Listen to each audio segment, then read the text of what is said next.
তখন তারা সারাদিন কাজ করে, কাজ করার পরে বাংলাদেশ প্রচলিত যে সময়ায়ন আছে,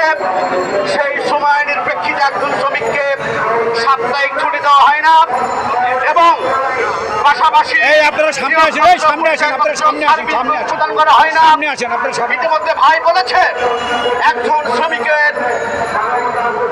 অতিরিক্ত কাজের যে দ্বিগুণ মজুরি সেটা দেওয়া হয় না এবং পাশাপাশি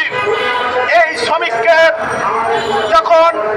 ডিস্ট্রিবিউট বলে, অর্থাৎ এই কোম্পানি শ্রমিকদেরকে অস্বীকৃতি জানায়, তাহলে একজন শ্রমিক দীর্ঘ বছর কাজ করার পরে